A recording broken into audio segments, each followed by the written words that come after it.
The Mischief Ganesha Series The Mischief by Supriya Sundara Raman Siva. Book by Umachi.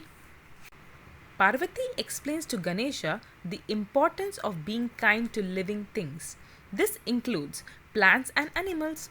This fun filled story talks about the silly pranks that Ganesha and Mushik play on a cat, but it has a valuable takeaway in the end. Ganesha was the first-born son of Shiva and Parvati. Like most little kids, he loved his mother more than anyone else in this world. Parvati also doted on her cute little boy with the elephant face. The snowy mountains of Kailash were always lively, with Ganesha running around, playing pranks on everybody. Parvati had to deal with complaints from neighbors about her mischievous little son. This would often mean a punishment for little Ganesha. To invoke his mother's sympathy, Ganesha would drop his jumbo ears and force a piteous look on his adorable elephant face while apologizing to her. Parvati, unable to hide her smile, would offer him his favorite modaks to eat. It was peaceful morning in Kailash. Parvati was performing her prayers and Shiva was in meditation. Om. Little Ganesha was not to be seen anywhere nearby. If it was too quiet in Kailash, it could only mean one thing. Ganesha was up to mischief again. A little away from home, Ganesha and his friends were skiing down the snowy hills, and his little mouse Mushik was trying to catch up with him. After the fun and frolic, his friends were exhausted and returned to their homes. Even though Ganesha was not tired, having nothing else to do, he decided to return home. Ganesha sat on Mushik and slowly set off for home, wondering if there was anything else he could do to continue the fun. Suddenly, Mushik sprang up, throwing his master off his back. Ganesha was startled. Mushik, come back! Why did you? Before Ganesha could complete his sentence, he heard a purr from the other side. He turned around and saw a little cat. Ah, that is what scared you, he sighed as he walked up to the cat. Seeing a little baby elephant come near, the cat darted away quickly. Ganesha could not resist. He rushed after the cat. For him, it was like a game of tag and he was enjoying it. Little did he realize that the cat ran away from him because it was frightened.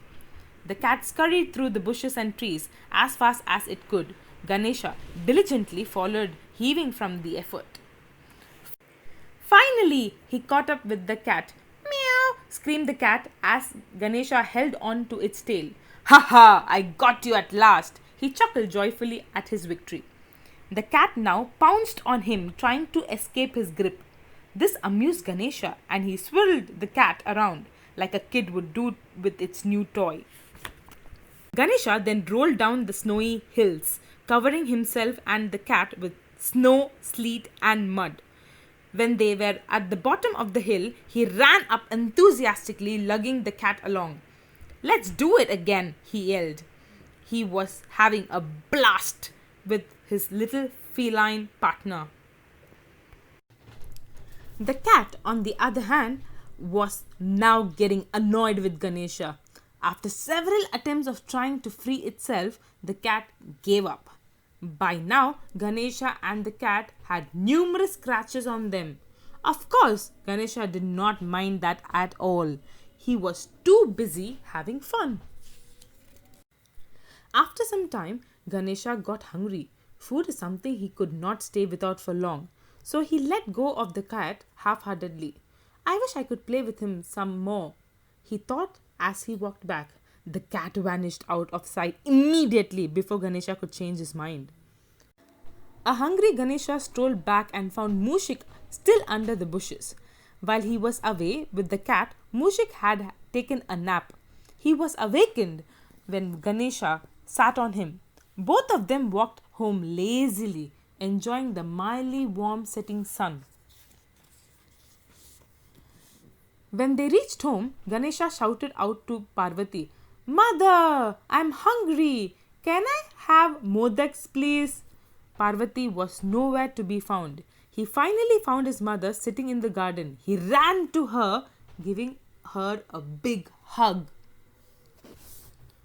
When he looked up, he was shocked to see tears in Parvati's eyes.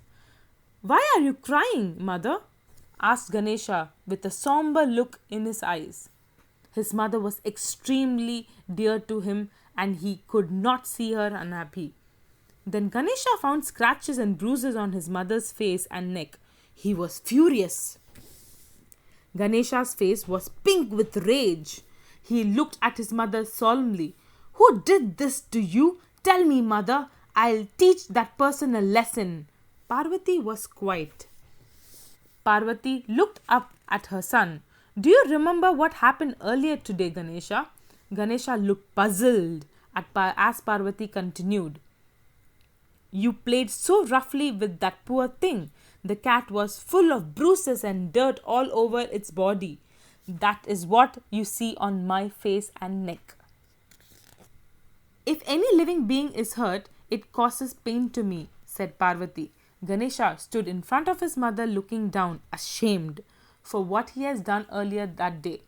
"I'll never hurt any living being any more, mother. Not even playfully," he said with regret. Parvati embraced her son. She could see that Ganesha was sincere in his apology. She knew Ganesha had learned his lesson. Miraculously, the scar on her vanished. God exists in all living beings. By hurting any living being on this earth, either physically or emotionally, we are hurting God. The end.